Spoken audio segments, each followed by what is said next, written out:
Selamat datang kembali teman-teman semua. Dan masih pada kesempatan ini kita akan coba melanjutkan kembali diskusi kita mengenai sosok filsuf atau psikolog yang bernama Nietzsche ini dan sejumlah pemikirannya ya.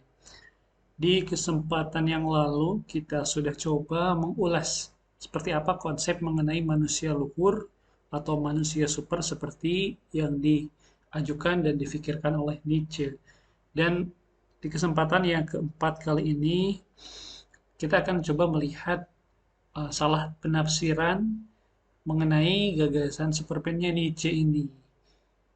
Nah, kita langsung saja akan masuk ke dalam paragrafnya.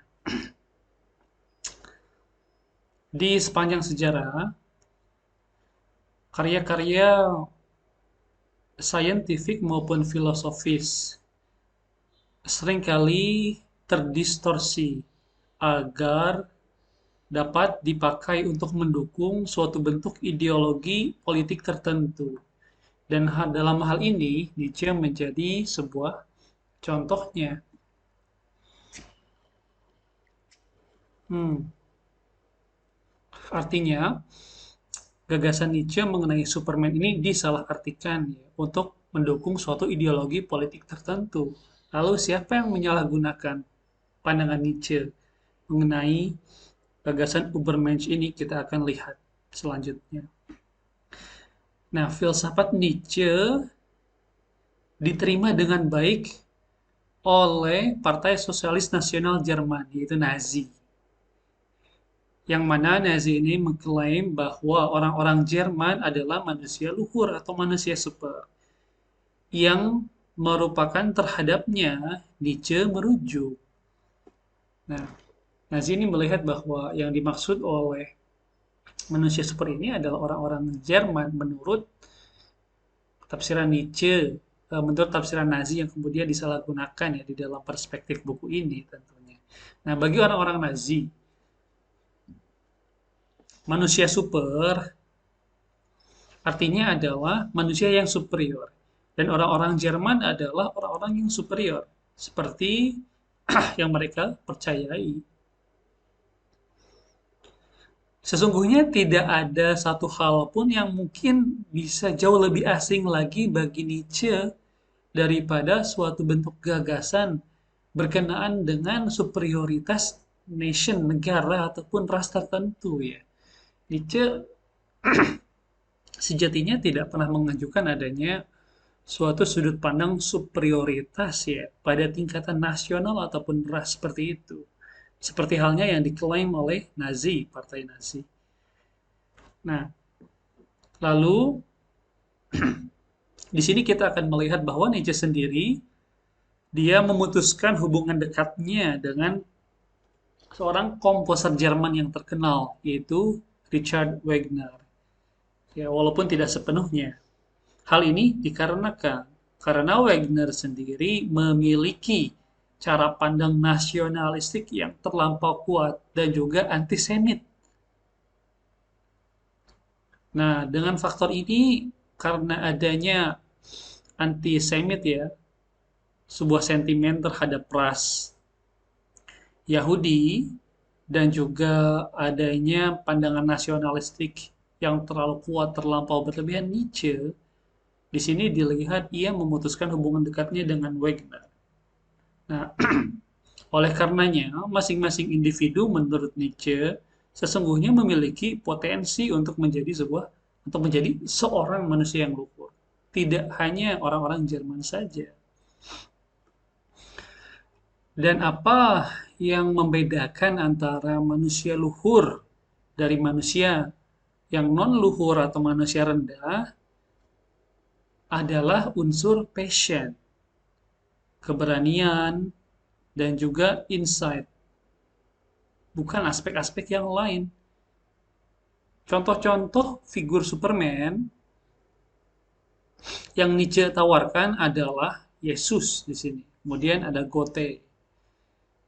Yang dari Goethe ini khususnya Nietzsche kemudian meminjam ya istilah Superman. Dan dari Rusia ada Dostoevsky dan juga Nietzsche sendiri. Di sini Freud setuju bahwa Nietzsche sudah semestinya menjadi satu di antara daftar manusia-manusia super atau manusia luhur itu.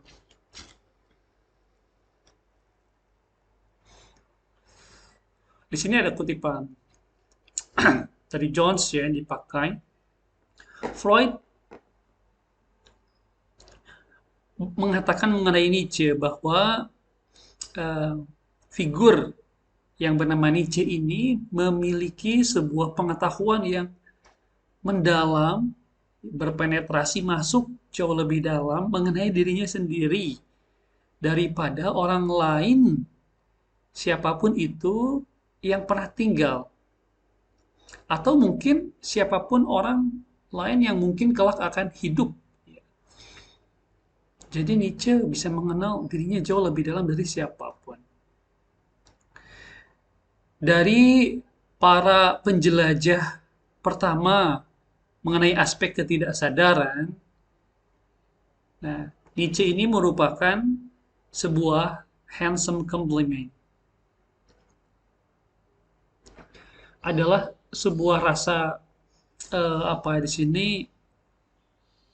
respect ya, perlu mendapatkan respect yang sangat tinggi. Lanjut. Dan lagi, baik Schopenhauer ataupun Nietzsche, keduanya meyakini bahwa insting-insting irasional secara kuat dapat mempengaruhi perilaku manusia. Ya, insting-insting irasional.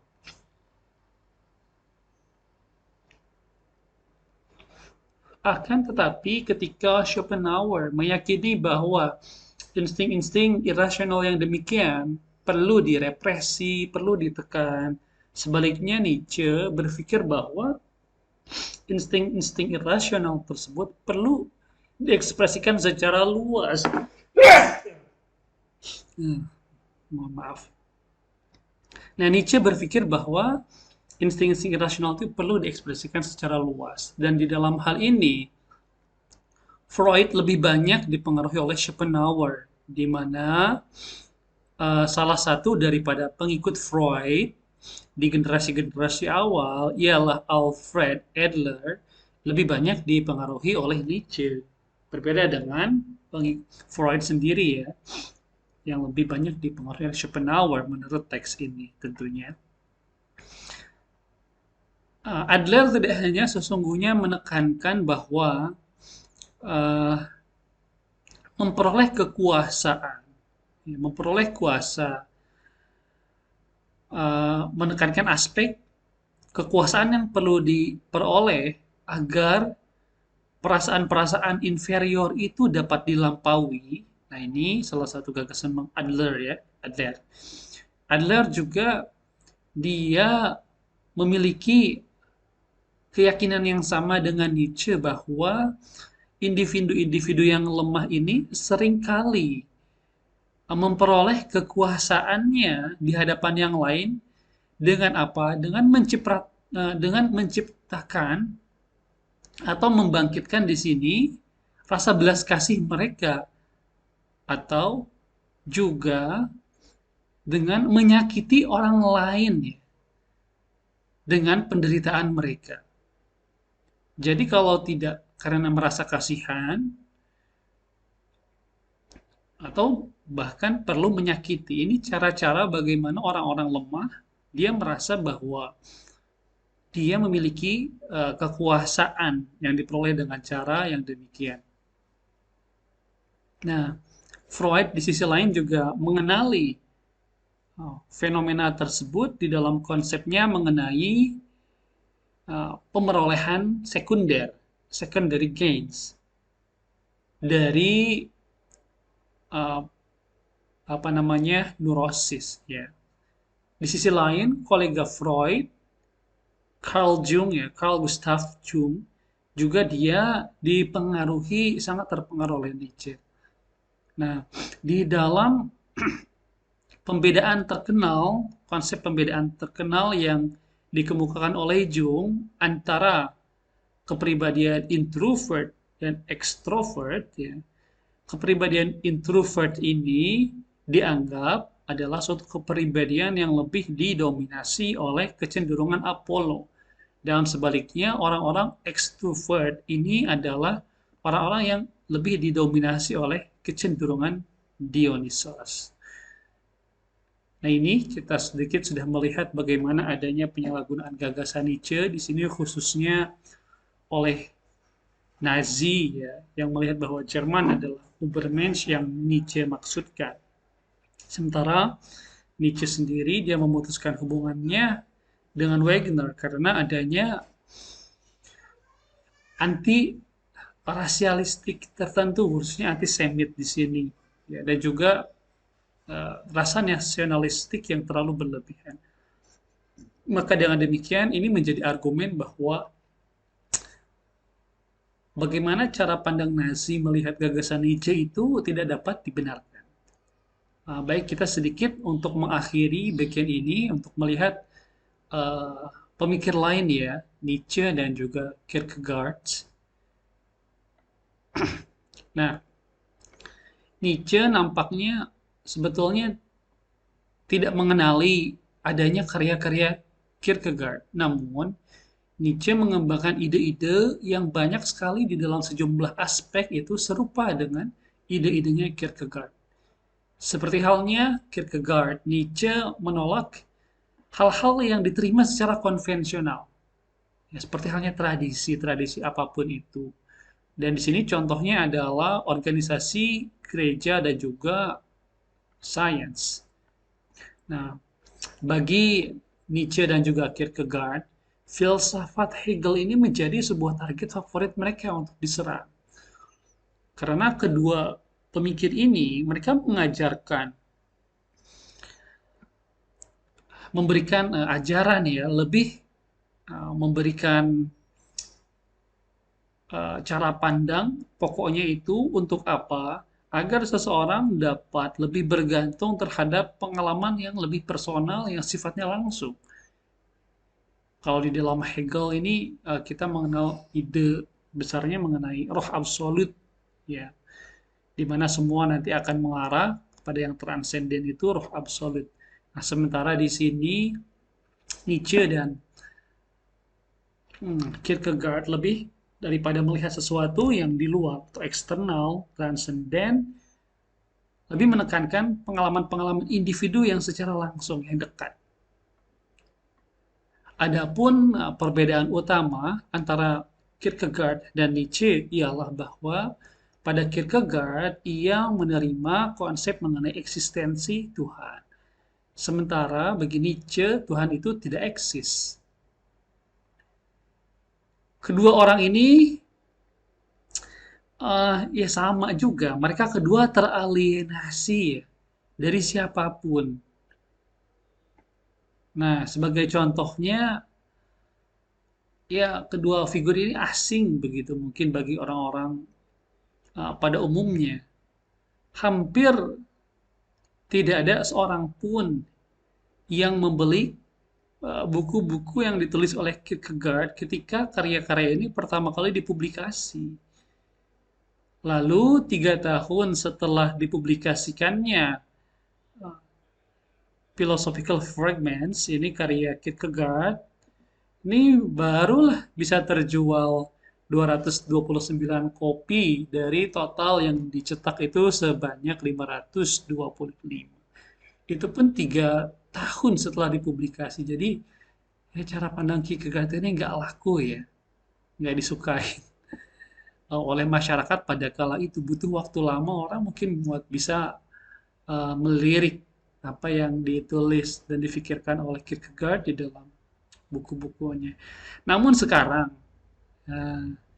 karya fragmen ini menjadi karya yang paling dianggap paling tinggi dan juga dianggap karya Kierkegaard yang paling berpengaruh dan yang paling baik. Lebih lanjut, para filsuf eksistensial dan juga romantis memiliki kesamaan yang sama. Nah, Nietzsche seringkali dideskripsikan sebagai seorang eksistensialis romantik ya, di mana topik-topik yang ada pada kedua pada filsafat romantisisme ya atau eksistensialisme ini lebih banyak memberikan penekanan pada emosi manusia. Selain itu, selain daripada penekanan filsafat romantik ataupun eksistensialis terhadap aspek emosi manusia, ia juga menekankan kepada pentingnya pengalaman subjektif. Selain itu juga adanya penghargaan yang mendalam terhadap individualitas. Juga menekankan terhadap suatu keyakinan mengenai kehendak bebas. Atau juga sebuah tidak sebuah ketidakpercayaan terhadap teori-teori mengenai kodrat manusia yang terlalu ngejelimet dan detail ya. Dari apa yang sebetulnya diperlukan hanya semata-mata agar terlihat penting, hebat, begitu. Jadi, kodrat manusia yang terlalu detail ngejelimet segitu tidak terlalu dipercaya oleh uh, Nietzsche dan juga Kierkegaard dan juga khususnya di dalam aliran eksistensialisme dan romantisisme. Dan di mana ya cara-cara pendekatan yang demikian ini lebih banyak dilakukan oleh kaum rasionalis dan juga para kaum empiris serta kaum sensasionalis, termasuk juga para ilmuwan alam ya. Nah, teori-teori yang semacam itu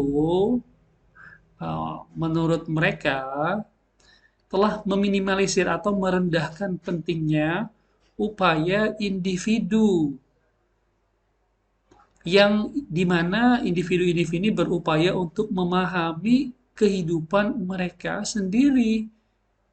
Begitu, mereka tidak terlalu melihat aspek individualitas seperti ini menjadi penting, termasuk juga individu yang berupaya secara bebas bertindak berdasarkan cara pandang mereka atau interpretasi mereka mengenai makna kehidupan.